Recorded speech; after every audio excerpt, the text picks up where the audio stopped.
शिवा, बेटा शिवा, शिवा क्या सोच रहा है बेटा? चल खाना खा ले।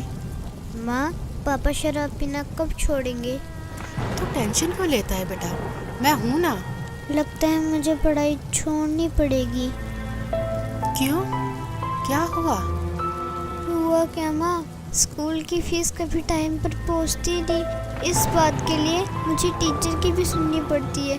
मेरे सारे दोस्त ऐसे देखते हैं जैसे मैं एक भिखारी हूँ। शराब हमारे पापा पीते हैं और लोग हमें बुरी नज़र से देखते हैं। हमारी कहीं कोई इज्जत नहीं है माँ। ऐसे क्यों कहता है पगले? पापा को समझाएंगे, तू चिंता मत कर। माँ, आज मैम ने बोला है 2 दिन के अंदर अगर मेरी फीस जमा नहीं हुई ना तो मैम ना क्लास में बैठने देंगी और ना एग्ज़ाम में। आप मेरी फीस जमा करवा दो ना। हाँ हाँ मेरी बच्ची, सब हो जाएगा। कल करती हूँ कहीं से पैसे का इंतजाम। माँ, आपको तो बुखार है।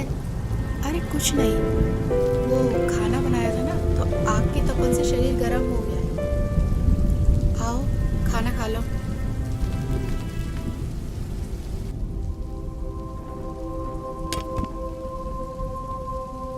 और हाँ, पढ़ाई छोड़ने के बारे में सोचना ही मत, समझे? वरना जिंदगी नर्क से बदतर हो जाएगी। करती हूँ तेरे पापा से बात। देख रहा है ना मुझे? अगर उस जमाने पे पढ़ाई पे ध्यान दिया होता तो आज तेरे पापा के साथ रहने के बजाय अलग कमा के खा रहे होते।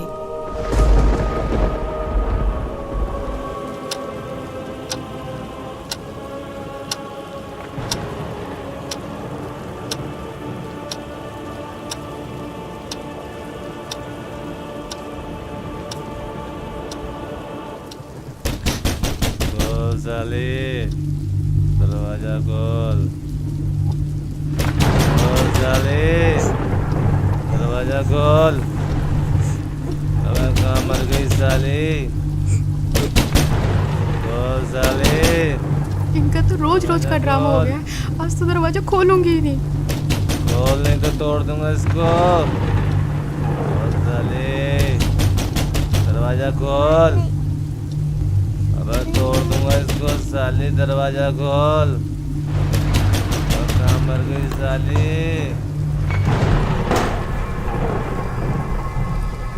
तू करती क्या रहती है साली? इतनी देर लगती है दरवाजा खोलने में? बोल हरामजादी, क्या कर रही थी?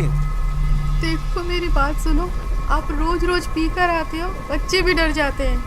तू मुझे समझाएगी? अब मुझे तुझसे सीखना पड़ेगा कि घर कब आते हैं और कैसे पीते हैं।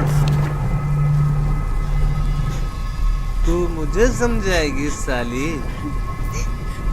तू मुझे सिखाएगी साली? तू मुझे समझाएगी साली? तू मुझे समझाएगी? मुझे समझाएगी?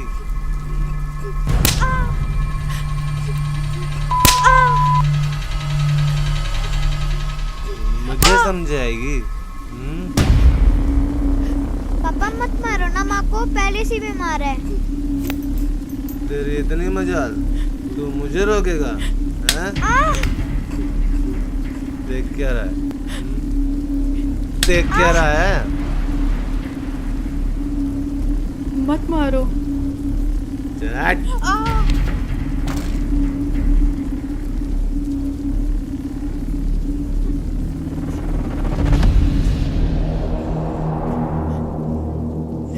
तू मुझे मारेगा साले? मैं भी देखता हूँ तेरी माँ ने तुझे कितना दूध पिलाया।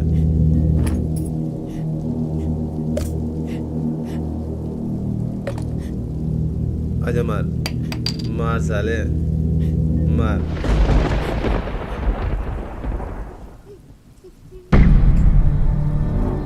तुम सबको देख लूंगा मैं।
जी टिफिन।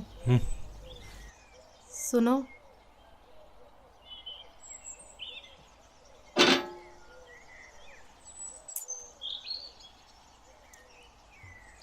माँ, माँ, जल्दी चलो, मैं स्कूल के लिए लेट हो रही हूँ। हाँ हाँ मेरी बच्ची, बस 2 मिनट, मैं अभी तैयार होके आती हूँ।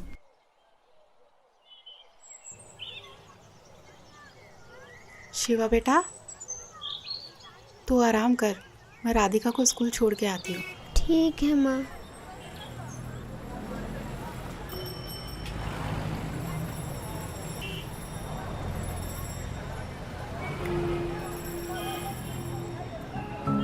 माँ, पापा कब सुधरेंगे?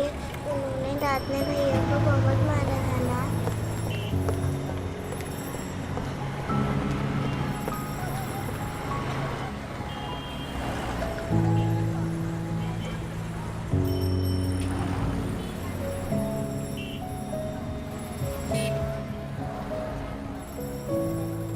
हे भगवान, कब तक इन बच्चों को दिलासा दूँ?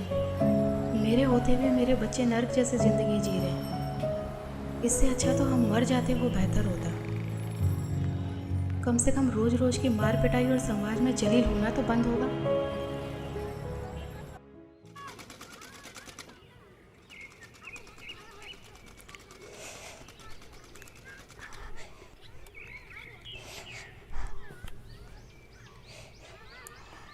अरे मैं बोल रही थी ना कि मैं लगा देती हूँ।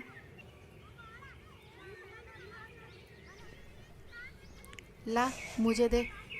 ठीक है।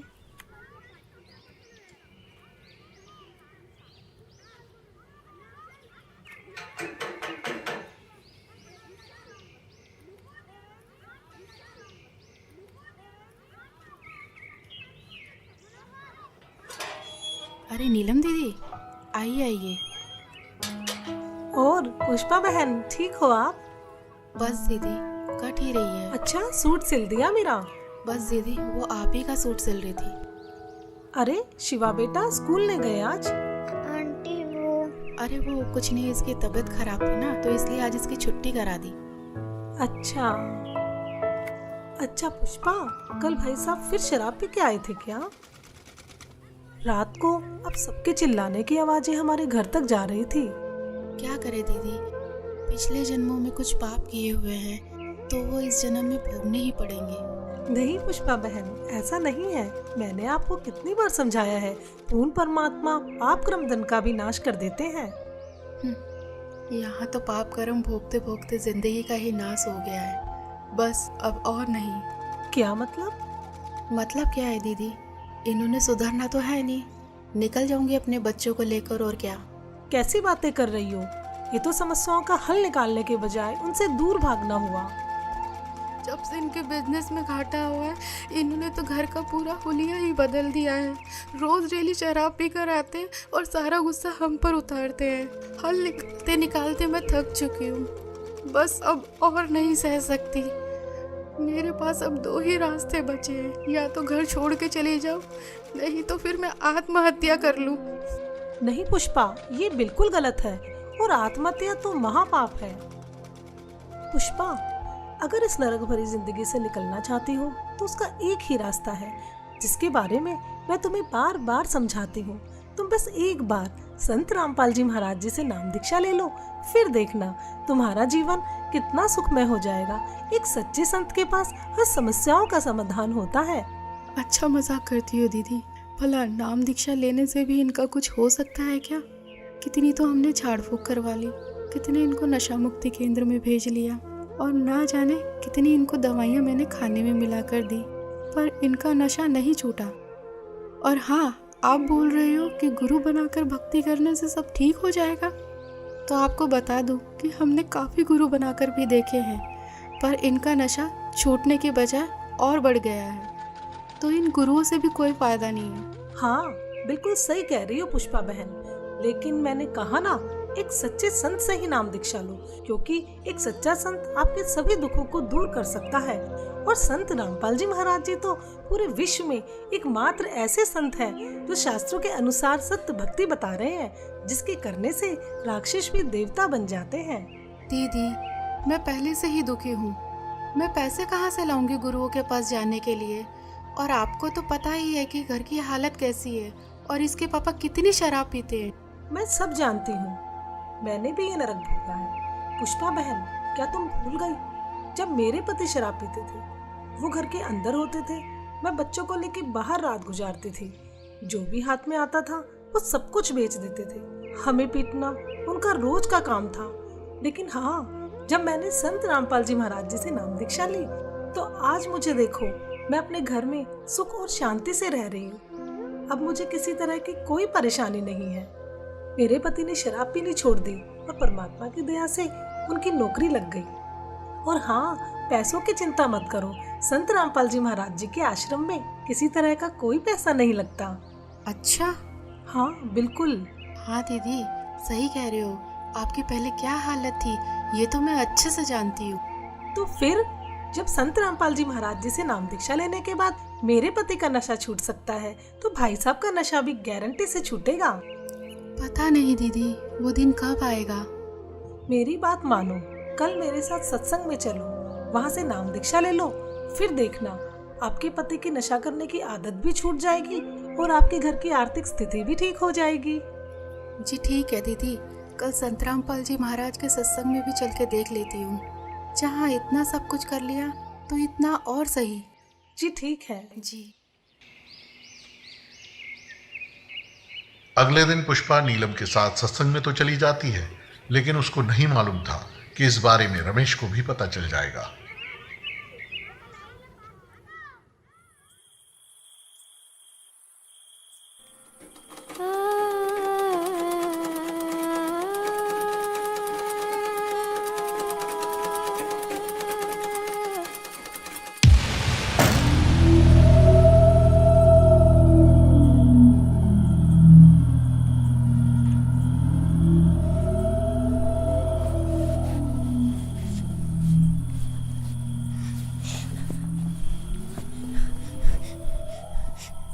क्यों री, बहुत शौक चढ़ाते हो सत्संग में जाने का? मुझसे पूछे बगैर तेरी हिम्मत कैसे हुई घर से बाहर जाने की? हैं? कोई और जगह नहीं मिली पूरी दुनिया में? सत्संग में जाती है साली, सत्संग के बहाने कहाँ जाती है? आप जैसा शराबी कबाबी कभी नहीं समझ सकता सत्संग की कीमत को। दूर रहो मुझसे। अपना जीवन तो बर्बाद कर रखा है और हम भक्ति करें ये भी नहीं देखा जाता आपसे। मुझे पता है क्या होता है तेरे सत्संग में। बकवास करने जाती है तू वहाँ, बस यही दिन देखने को रह गए थे। नाक कटा के रख दी तूने मेरी। और खबरदार, आज के बाद सत्संग का नाम भी लिया तो यहाँ चल खाना लगा।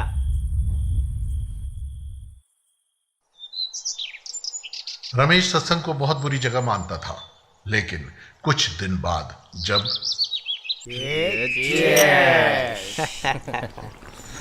हाँ यार, छोड़ ना, क्या क्या। अबे कौन है साला? अरे दिनेश। अरे पूछ आ जाएगा कि नहीं? अरे दिनेश। हाँ सुमित। अरे क्या हाल है मेरे भाई? आज आए क्यों नहीं यार? अरे कुछ नहीं, वो बस ऐसे ही। अरे यार तेरे बगैर तो पार्टी में मजा ही नहीं आता यार। हाँ ठीक है, ये बता रमेश है वहाँ? कौन? रमेश? हाँ है ना, ये ले बात। हाँ दिनेश भाई, कैसा है मेरे यार? बढ़िया भाई। आ जाया नहीं तू यार? अरे अरे दारू के पैसे हम दे देते भाई। अरे वो सब छोड़, तू ये बता कि तुझे पता है कि भाभी कहाँ जा रही है? क्या मतलब? मैंने अभी मिश्रा की वाइफ के साथ सत्संग में जाते हुए देखा है। इसकी और हाँ, तो आज तो तेरे दोनों बच्चे भी साथ हैं। इसकी तो अरे क्या हुआ छोड़ भाई? यार। क्या हुआ? अरे कुछ नहीं यार, तुम्हारी भाभी आज फिर सत्संग में जा रही है। अरे समझाने उसे, बिगड़ जाएगी वो।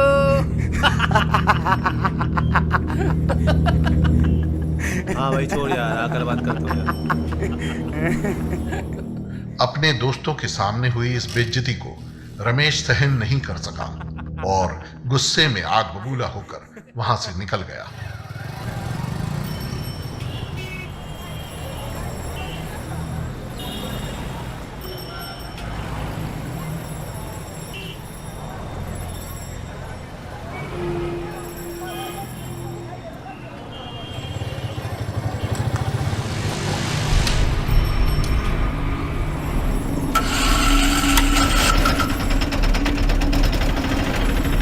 चल साली, आज तेरा सत्संग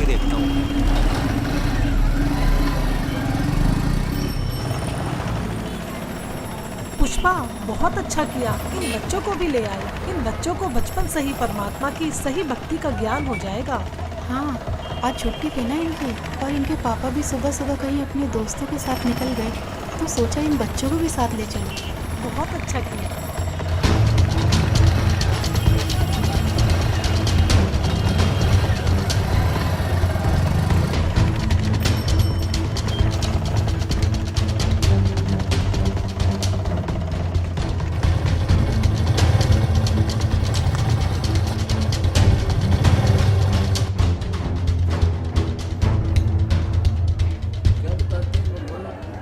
परमात्मा हमें याद दिलाते हैं।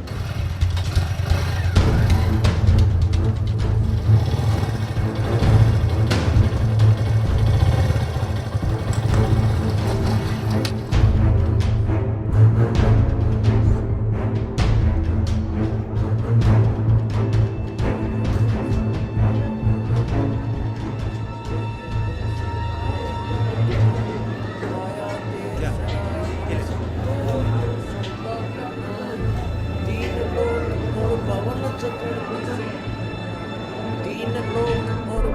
चतुर्दश सबदन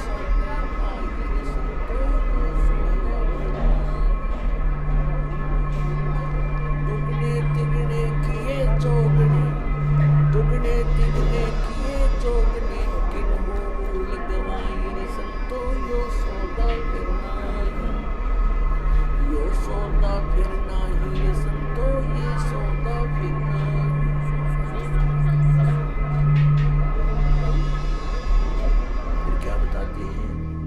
योदम टूटे पिंडा। सच है भगत जी, इधर नहीं जाना आपको। क्यों? क्योंकि ये बहनों का पंडाल है, आप उधर बैठ के भाइयों वाले पंडाल में सत्संग सुन लीजिए। उस दरगाह में मार पड़ेगी, उस दरगाह में मार। आश्रम में सभी को सत्संग सुनते हुए देखकर रमेश भी उन्हीं के बीच शांति से बैठ जाता है। मदरा पीवे कड़वा पानी, 17 जन्म समान के जानी। ओए, एक बार शराब पीता है तो 17 जन्म कंटिन्यू कुत्ते की योनि में जाओगा वो, एक बार। और जिसने बोतल की बोतल खाली कर रखी है उसका तो पता नहीं 1000 जन्म हो गएगा, 2000 जन्म कुत्ते के। और कुत्ते का जन्म तो कब तेरा। अब तो अफलातून पी के घुटी ला के शराब की और टिट्टी पाक जाए, और पत्नी रोवा खड़ी खड़ी कि ये रोटी खा ले ना मरेगा। वह थाली लेकर जाएगी, रोटी खा लो, और वो मारेगा ठोकर, दूर आ जा। वो पड़ेगी सारा दूर जाके पड़ेगा भोजन। और फिर उस दुष्ट आत्मा के साथ क्या होगा, कुत्ता बन के क्या खाएगा। जब तो ठोकर मारा था थालियों के, कुत्ता बनेगा। और फिर भूख लगेगी, सारी रात भौंकेगा, गली में पड़ेगा गर्मी सर्दी में। सुबह उठते ही कहाँ जाता है कुत्ता, रसोई में। मैं कहा उसने भोजन की, ऐसे ऐसे कर कर सीधा जाएगा जैसे कोई टोकनी है कोई नहीं, कि भूख लग रही डट्टा जाना। अब वहाँ रसोई में अब कौन पढ़ दे उसको, मूर्ख को। कोई देख लेगा घर का सदस्य, पहले उसको करेगा तो, पर वो कानों पर घटाड़ा करे, भूख लग रही जोर की, सीधा ही चल पड़ता है वो। फिर उठा कर लठ उसके कड़े में ठोकेगा कमर में, फिर ट्या ट्या ट्या करता जाएगा गली में। फिर कुछ देर के बाद कुछ भूल सी पड़ेगी डंडे की, फिर सोचेगा भूख तो क्यों अंदर है ही, फिर दूसरे मकान की तरफ चलेगा। वहाँ उसके भाग और दुर्भाग्य, उसने कोई टूक मिला या लठ मिला या जूत मिला। जब वहाँ भी उसकी सेवा लठ से होगी तो फिर वो प्रयत्न छोड़ देता उस दिन का। फिर वो बाहर भागता जंगल की तरफ। वहाँ क्या खाता है, टट्टी खा के आता है। अर्ध पी कर शराब मारा था ठोकर। तो ये कर्म याद दिलाए जाते हैं। ये किसी डोम बाट के गीत नहीं भाई, भगवान की बताई हुई गाथा। और जिन महापुरुषों ने इसका लाभ उठाया वो आपके प्रत्यक्ष कर दिया, और दास ने इसका अनुभव हुआ, और आप भी पार हो गए। इस ज्ञान को जितना फैलाओगे आपको उतना ही पुण्य मिलेगा। ये सत्कर मान लेना। सभी आपके भाई बहन हैं, भटक रहे हैं, प्यार से समझाना, क्योंकि प्यार से मानेंगे एक बार तो सबको रिएक्शन होगा ही होगा, क्योंकि काल बैठा है। ये बानी सुना दो, उनको कोई चिप दे दो, वो सुनते रहेंगे, काल भाग जाएगा, फिर वो अपने आप यहाँ आएंगे। आपके भाई बहन विश्व के प्राणी सब एक परमात्मा के बच्चे, ये ध्यान रखना।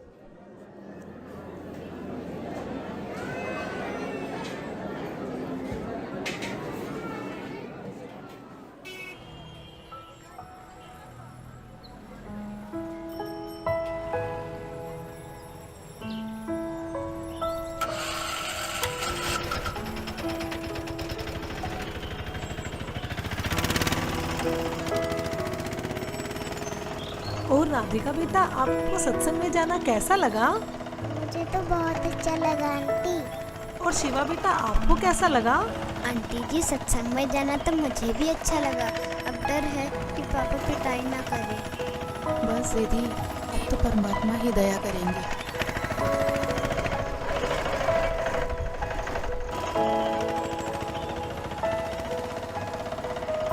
अच्छा पुष्पा, चिंता मत करना।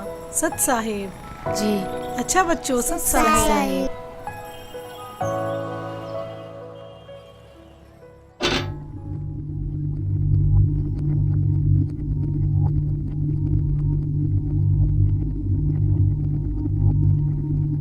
हाँ,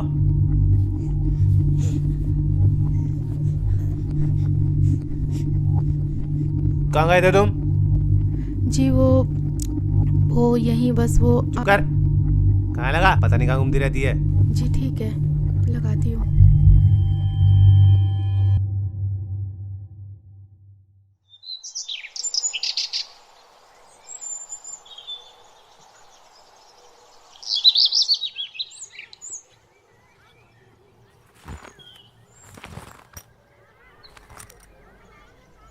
चलता हूँ।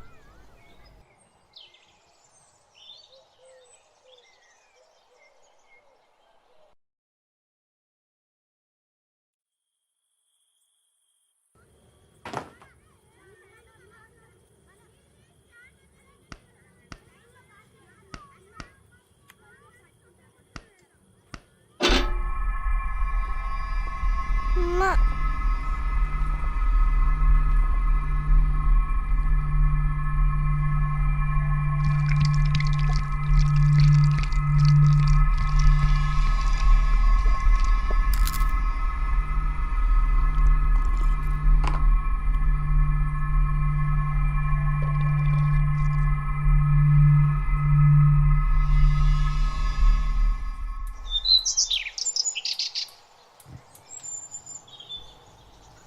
हाँ, टिफिन रेडी हुआ क्या? जी हाँ। क्या देख रही है? जी कुछ नहीं।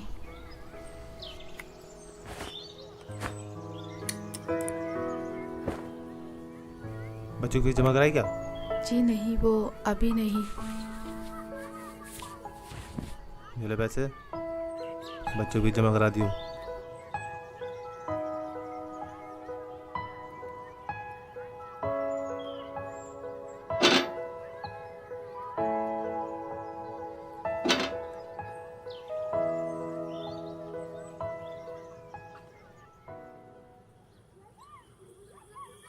कुछ दिन से रमेश शाम को जल्दी घर आने लगता है, जिसे देख पुष्पा असमंजस में पड़ जाती है।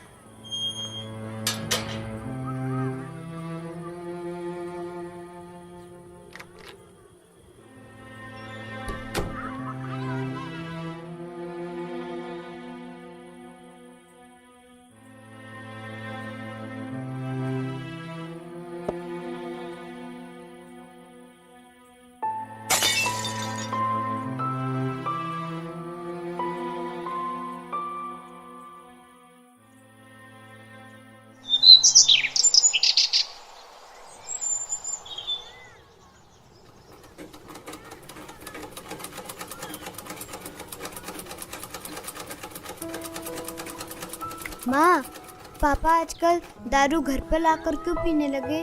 पहले तो बाहर से पीकर आते थे। अरे सही तो है, पहले बाहर से पी के आते थे तो कभी किसी के साथ लड़ाई झगड़ा कराते, कभी किसी के साथ। अब ये तो है कि घर पर ही लाकर पीते हैं और बाहर वालों की भी नहीं सुननी पड़ेगी हमें। हाँ माँ, आजकल उनके स्वभाव में भी बहुत बदलाव आ गया है। लड़ाई झगड़ा और गाली गलौज भी बहुत कम कर दिया है। सही कहा भैया, अब तो मम्मी की पिटाई भी नहीं करते। हाँ, लगता है ये सब गुरुजी का ही चमत्कार है। हे परमात्मा, दया करना।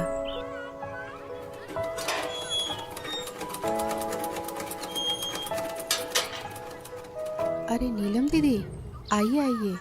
और पुष्पा कैसी हो? बस दीदी, मालिक की दया है।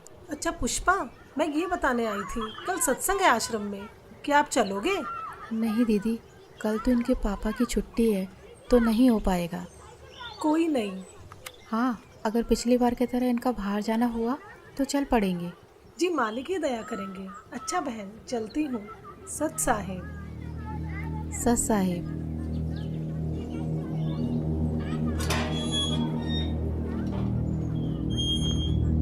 क्या करने आई थी ये? कुछ नहीं जी, वो बस ऐसे ही इनके कपड़े थे तो पूछने आई थी। चल चुप कर, बकवास करती रहती है। और हाँ, कल सुबह मुझे जल्दी जाना है, खाना जल्दी बना दियो, कहीं सोचो छुट्टी है मेरी। जी ठीक है। रमेश की इस बात को सुनकर पुष्पा खुश हो जाती है कि ये सुबह जल्दी निकल जाएंगे तो मैं सत्संग में जा पाऊंगी।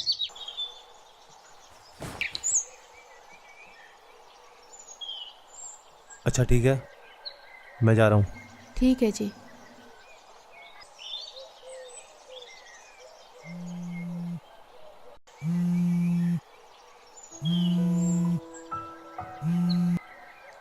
हाँ नीलम दीदी।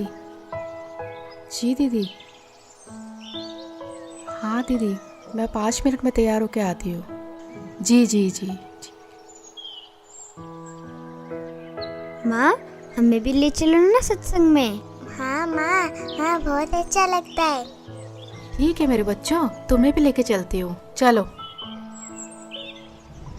पुष्पा आज भी नीलम के साथ अपने दोनों बच्चों को लेकर सत्संग में पहुंच जाती है, इस बात से बेखबर कि आज यहाँ उसके साथ क्या होने वाला है। कोई आपत्ति आओगी कैसे खड़ा करूँगा। और क्या बताना चाहा था, जो परमात्मा 18 लाख व्यक्तियों को और 3 दिन तक भोजन भंडारे, लड्डू, जलेबी, कचौड़ी, पकौड़ी और दोहर और असरफी दे सकता है एक झोपड़ी में बैठा व्यक्ति, वो समर्थ कितना है। और आपको क्या नहीं दे सकता, पूरे विश्व को खिला सकता, वो पूरे असंख्य ब्रह्मांडों को 1 सेकंड में सब कुछ भर दे, हरा भरा कर दे इस पृथ्वी को, और आपका घर भर दे पूरा। अगर विश्वास करोगे तो ये सत्कर मान लेना, उस समर्थ का सहारा आपको है। हाँ हाँ दीदी, बहुत अच्छा लगा। और मैं तो सोच रही थी और हाँ दीदी, कल तो कमाल हो गया। मुझसे पूछ रहे थे कि बच्चों की फीस जमा करा दी, तो मैंने कहा नहीं, तो मेरे हाथ में पैसे रख के चले गए। अच्छा हाँ बहन, परमात्मा पर ऐसे ही विश्वास रखो, परमात्मा जो चाहे सो कर सकते हैं।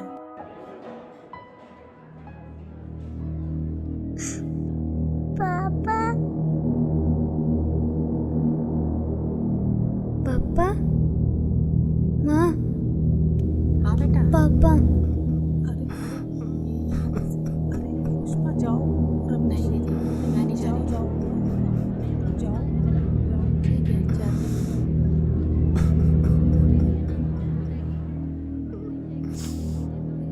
मुझे माफ कर दो परमात्मा, मैं पापी हूँ मालिक।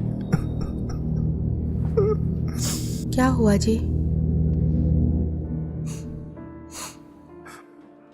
मुझे माफ कर दो पुष्पा, मुझसे बहुत बड़ी गलती हो गई। मुझे नहीं पता था मैं क्या कर रहा हूँ, लेकिन आज ये सत्संग सुन के मेरी अंतरात्मा जाग उठी है। मुझे गिलानी हो रही है अपने कुकर्मों में। मुझे माफ कर दो पुष्पा। कोई मुझे नहीं, माफ कर आप दो। रोइए मत।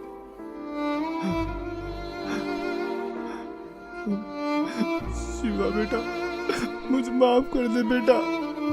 मैं आज के बाद कभी भी तुम्हें शिकायत का मौका नहीं दूंगा। राधिका बेटी, तेरे पापा सुधर गए बेटा, मैं प्रॉमिस करता हूँ मैं शराब को कभी हाथ भी नहीं लगाऊंगा। मुझे माफ कर दो बच्चों। नीलम बहन जी, आपका बहुत बहुत शुक्रिया जो आपने मेरे पूरे परिवार को यहाँ का रास्ता दिखाया।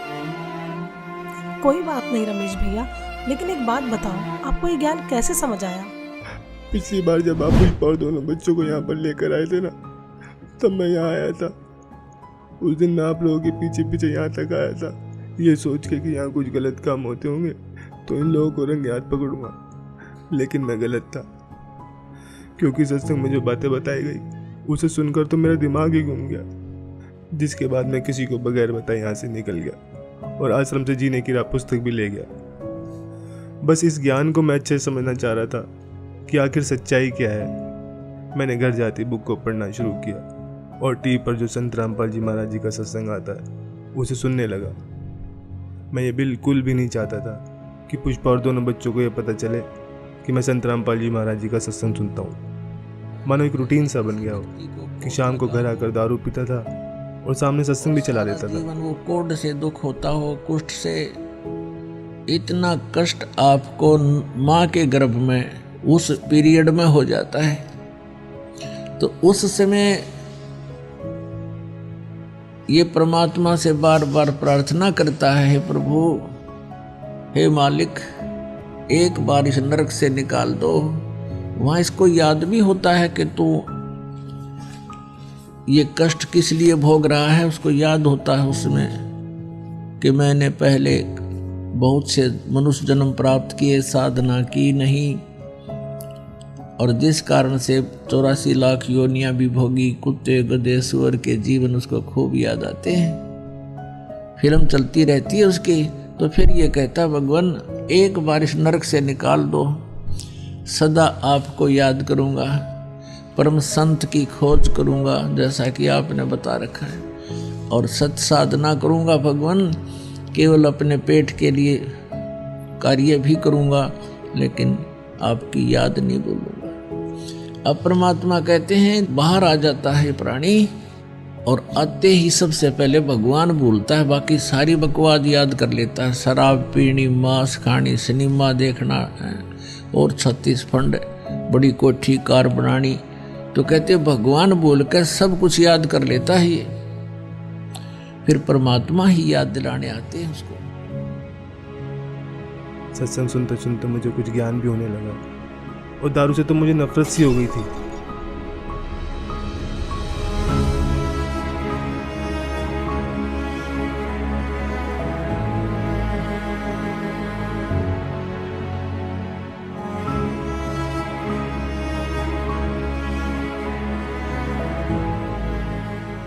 और फिर कल जब आप घर पर आए, पुष्पा से सत्संग में चलने के लिए पूछ रहे थे ना, तब मैंने आप दोनों की सारी बातें सुन ली थी। मैं बिल्कुल भी नहीं चाहता था कि पुष्पा और दोनों बच्चे मेरी वजह से सत्संग में ना जा पाए, इसलिए मैंने पुष्पा से झूठ बोला कि मुझे सुबह कहीं बाहर जाना है। फिर मेरे मन में भी आया कि क्यों ना मैं भी आज सत्संग में चलूं, तो आज मैं भी सत्संग में आ गया। संत रामपाल जी महाराज वाकई में पूर्ण संत हैं, जिन्होंने मेरे पूरे परिवार के साथ साथ मुझे भी यहाँ खींच लिया और मेरे अंदर के राक्षस को मारकर एक देवता बनने का रास्ता बताया। सुबह का भूला यदि शाम को घर आ जाए तो उसे भूला नहीं कहते। और अब आप संत रामपाल जी महाराज जी का ज्ञान समझ गए हो, तो इससे बड़ी खुशी की बात और क्या होगी। जी, अब मुझे भी नाम दीक्षा दिला दीजिए, जिससे मेरे पाप कर्म कुछ हल्के हो सके। हाँ हाँ, क्यों नहीं भाई साहब, आइए। जी हाँ बच्चों, चलो। आज रमेश भी संत रामपाल जी महाराज जी से जुड़ जाता है और अगले ही दिन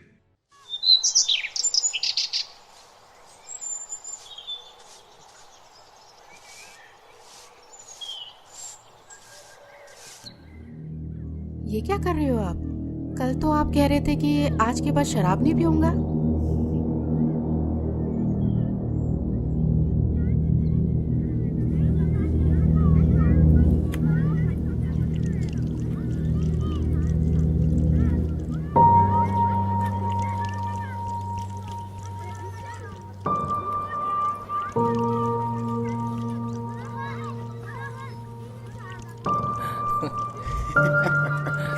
कल तो पुलिस वालों ने बहुत मारा यार।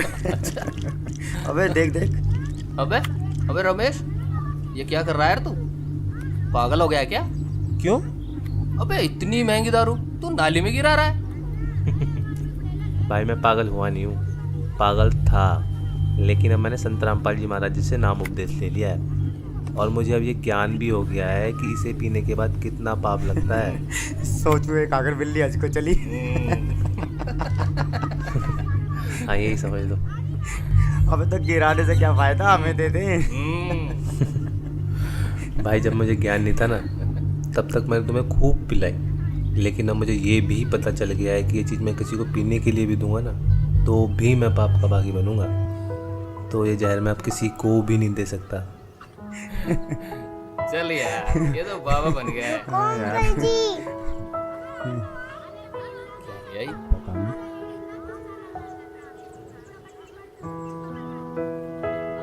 अरे ये क्या ले आई? ये हमारे गुरुजी संत रामपाल जी महाराज की पुस्तक। जीने की राह? हाँ अंकल जी, जीने की राह, जिसे पढ़ने के बाद लाखों लोगों ने भी नशा छोड़ा है। तो आप भी पढ़िए।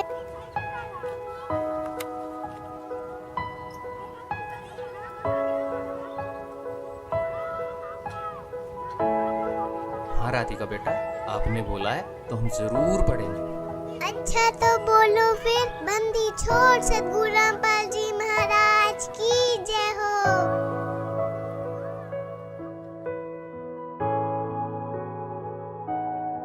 तो दोस्तों आपने देखा आखिर किस प्रकार रमेश का नशा छूट जाता है।